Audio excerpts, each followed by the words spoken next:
Hello guys, आज हमारी द्वारका यात्रा का तीसरा दिन है। मैंने आपको 2 दिन के ब्लॉग दिखाए। पहले दिन मैंने आपको द्वारका के दर्शन कराए थे और दूसरे दिन हम भेट द्वारका चले गए थे। तो तीसरे दिन आप देख सकते हैं कि मैं फिर से बीच किनारे आ गया हूँ। और ये इम्पोर्टेंट बात थी कि मैं तीसरे दिन आपको क्या दिखाऊँ। तो मैं आपको बता दूँ कि जो मेन जो द्वारकाधीश का मंदिर है यहाँ पे, उसके जस्ट बगल में गोमती घाट है। गोमती नदी निकली हुई है और नदी के उस पार 5 कुएँ हैं जिनकी स्थापना पांडवों ने की थी। तो वो मैंने आप लोगों के लिए आज शूट किया है। और एक और इम्पोर्टेंट बात दोस्तों, आप ये ब्लॉग देखें उससे पहले मैं आपको एक इम्पोर्टेंट बात बता दूं कि कई लोग द्वारका आना चाहते हैं, तो द्वारका कैसे आएँ, कितना खर्च होगा, कहाँ रुकें, ये सारी जानकारी मैं आपको दूंगा। लेकिन पहले आप ये ब्लॉग देख लीजिए। 5 जो पांडवों ने कुएं बनाए थे उसके दर्शन कर लीजिए। तो लौट कर आइए, मैं बताता हूँ आपको कि आपका कितना खर्चा लगने वाला है। नमस्कार दोस्तों, आज हमारी साइकिल यात्रा का 52वां दिन है और द्वारका में हमारा तीसरा दिन है। गाइस, हमने गोमती नदी के इस पार तो लगातार 2 दिन घूमा है, लेकिन उस पार हम नहीं जा पाए थे। और आज हम उसी पार जाने के लिए निकले थे और ये सोचकर निकले थे कि हमें 100 रुपये नाव के लिए देने पड़ेंगे। लेकिन ये देखिए, लगता है समुद्र देवता ने हमें रियायत दे दी है। जैसा कि आपको पता ही है कि यहाँ का पानी दिन में कई बार वापस जाता है समुद्र में और कई बार गोमती नदी में समुद्र से आता है तो फ्लो बढ़ जाता है। तो अभी फ्लो कम है और हम बाकी लोगों की तरह पैदल ही उस पार जाना चाहते हैं, जो कि थोड़ा सा एडवेंचरस होने वाला है दोस्तों। गाइस, ये देखिए, पानी के बीचों बीच से हम उस पार जा रहे हैं।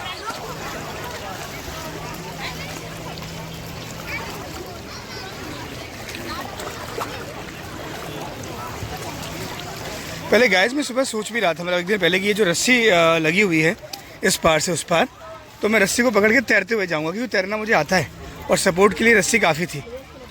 लेकिन फिर ये देखिए, हमें क्या पता था कि हमारा जो रास्ता है वो इतना ज़्यादा एडवेंचरस होने वाला है। ये देखिए, उस पार से हम इस पार आ गए हैं लगभग। और ये देखिए, समुद्र देवता भी बिल्कुल शांत हैं।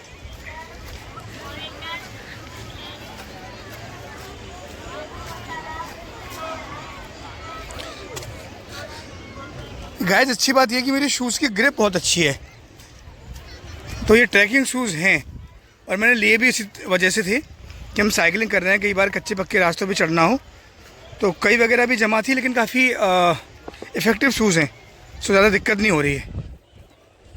और गाइस, हम आते इस पार गए हैं, लेकिन अब वापस कैसे जाएंगे पता नहीं। अगर समुद्र का फ्लो बढ़ गया तो हमें नाव का ही सहारा लेना पड़ेगा। खैर, ये देखिए आप, इस पार कुछ ऐसा है। और मैं आपको बता दूं कि यहाँ पर जो है 5 पांडवों के कुएँ, तो वहाँ के दर्शन करने चलते हैं। ये देखिए गाइस, यहाँ से द्वारकाधीश मंदिर कुछ ऐसा नज़र आ रहा है। बोलिए द्वारकाधीश भगवान की जय। ये देखिए आप, वो समुद्र देवता का मंदिर है और ये है द्वारकाधीश का। सो गाइस, आप भी अपने 100 रुपये वोट के बचा सकते हैं अगर आपको भी ऐसा मौका मिल जाए, जो कि मिलता ही है दिन में 1-2 बार। सो आप भी हमारी तरह ऐसे आ सकते हैं, क्योंकि बजट ट्रैवलर्स के लिए इन सब चीज़ों में पैसे बचाना बहुत ज़रूरी होता है, क्योंकि मात्र 150-200 मीटर का ही डिस्टेंस है। बहुत ज़्यादा वोटिंग करने को भी आपको नहीं मिलेगी कि उसके लिए आप इन्वेस्ट करें। देखिए दोस्तों, सामने यानी गोमती नदी के उस पार अगर कुछ चीज़ें देखने के लिए हैं तो देखिए सामने, वो तो है पांडव कुंड, 5 पांडवों के जो कुंड बने हुए हैं। और ये है श्री लक्ष्मी नारायण मंदिर। तो दोस्तों, ये सामने मंदिर है, आपको दर्शन करा देते हैं लक्ष्मी नारायण भगवान के। ये दुर्वासा ऋषि बैठे हुए हैं सामने और वो द्वारकाधीश मंदिर। जय हो भगवान की। दर्शन कर लीजिए दोस्तों यहाँ से।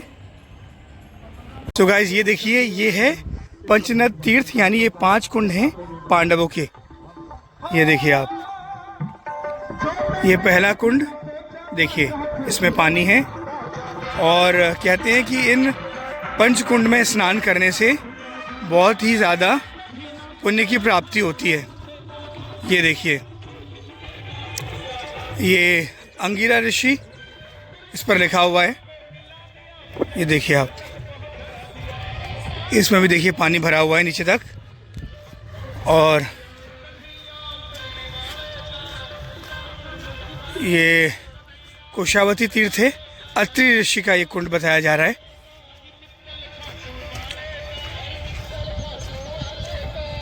ये देखिए, इसमें भी पानी है।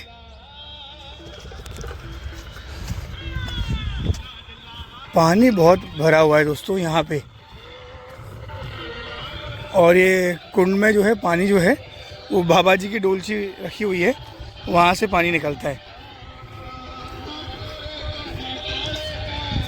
ये देखिए, ये चौथा कुंड है, चंद्रभागा तीर्थ, पुल ऋषि का है। ये पुल ऋषि के नाम पर रखा गया है इसका नाम। और सामने देखिए वहाँ पर अंबाजी मंदिर है, पांडव गुफा है। और ये लक्ष्मण तीर्थ, क्रतु ऋषि। ये देखिए दोस्तों, यहाँ भी पानी भरा हुआ है।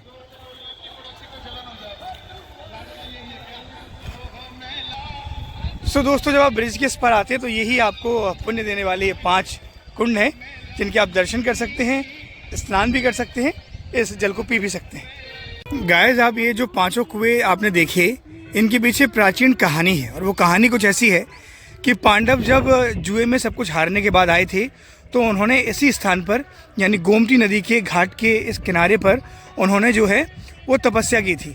लेकिन जब यहाँ के जो द्वारकावासी थे और जो स्थानीय लोग थे, उन्होंने जब उनके जुआ खेलने की निंदा की तो फिर 5 ऋषि बुलाए गए और 5 ऋषियों की सलाह पर 5 पांडवों ने यहाँ पर जो है वो तपस्या करी और 5 अलग अलग नदियों का पानी जो अपने तप से, बल से वो यहाँ पर निकाला, जिन्हें हम कुएं कहते हैं, कुंड कहते हैं। और दोस्तों, खास बात यह है कि ये जो 5 कुएं हैं वो एक दूसरे से 5-5 मीटर की दूरी पर बने हुए हैं। और एक रहस्य जानकर आप और भी ज़्यादा हैरान होंगे, जिसका आज तक कभी कोई वैज्ञानिक भी पता नहीं कर पाए। इन 5 कुओं का पानी मीठा है। देखिए दोस्तों, आप वहाँ सामने देख रहे हैं, ये पूरा जो एरिया है वो अरब सागर से घिरा हुआ है, यानी खारा खारा पानी है। लेकिन उसके बावजूद इन 5 कुंड का जो पानी है वो मीठा है। जो ऋषि आए थे, उन्हीं ऋषियों के नाम पर इन 5 कुंड का नाम रखा गया है। और फिर 5 पांडवों ने वो यहीं रहे होंगे और शायद वो इन्हीं कुओं का पानी अपने रोज़मर्रा के लिए, नहाने के लिए, पीने के लिए और भी कई चीज़ों के लिए करते होंगे, क्योंकि उस वक्त भी समुद्र देवता का पानी जो है खारा होगा।